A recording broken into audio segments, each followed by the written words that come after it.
The idea of organ transplants has been around for thousands of years. Accreditation is even given to Indian doctors dating back as far as 800 BC for their experimentation with skin grafts. Many animal organ transplants were also attempted throughout the 18th century, but it wasn't really until the 20th century that advancements in both surgical and suturing techniques were made that made it possible to observe and manipulate internal organs and expand our understanding of human physiology. Surgeons now viewed the body as a whole, with each organ playing a specific role in the overall health of an individual. What once was often mocked at, the thought of swapping out a diseased organ for a healthy one was slowly being accepted as a possibility. Early 19th century researchers experimented again with organ transplants, and were beginning to notice a longer survival rate of transplants between twin animals versus non-twins. Alexis Carrel discovered that skin autografts, or skin taken from the host of the same body, were consistently successful, whereas skin homografts, skin taken from another body, were not so successful.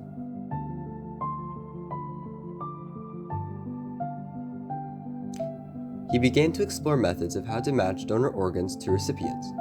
Alexis Carrel's discoveries came at no greater of a time, as World War I presented a dire need for this life-saving operation. Many soldiers had been affected in ways that skin grafts would be beneficial in healing their wounds. Skin grafts also proved to be beneficial in helping factory workers and civilians with healing severe burns and other skin-altering injuries. In 1930, Charles Lindbergh, the aviator, built the first perfusion pump used to keep organs and tissues alive outside of the body.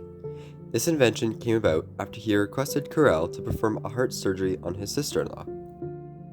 While further experimental organ transplants in animals continued, so too did organ rejection. Researchers were now using radiation and cortisone treatments to offset the rejection, but with limited effect. It wasn't until 1951, through the collaboration of many, the study of twin cows, and a look at earlier published research papers, that a link was finally established in the acceptance or rejection of organs and tissues. They determined that identical twins can accept their twin's organ because they shared the same blood cells and such while they were still womb mates. Still confused? Okay, a donor organ moves into the recipient's body. The recipient's cells come back to check out the new guy in town, but his cells are different than theirs. So, the immune system attacks the new organ thinking it's a threat. Therefore, rejection of the donor organ. Unless it's from your identical twin, then the cells are just duplicates and everyone is ready to party on.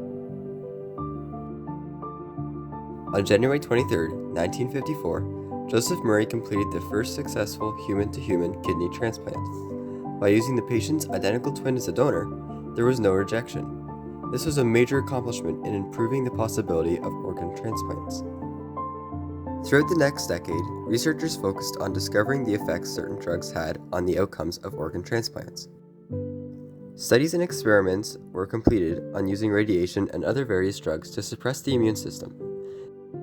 This was done so as to avoid the recipient cells from attacking the donated organ. In 1963, the successful use of prednisone, in addition to existing drugs, quickly spread throughout the medical community. Within a year, 50 new transplant programs began in the United States alone.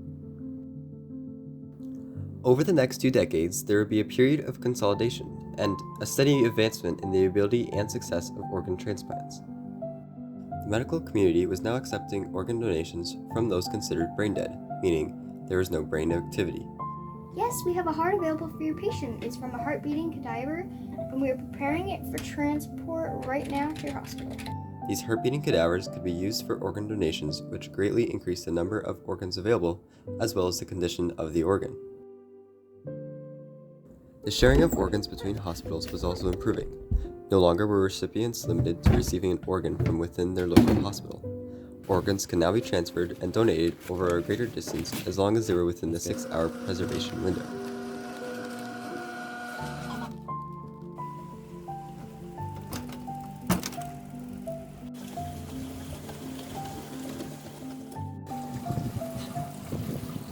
The quest for testing compatibility continued as well. This included compatibility for more common medical procedures such as blood transfusions. Although the idea of blood transfusions wasn't a new concept, through tests conducted regarding the rejection of organs, doctors discovered there were different blood types.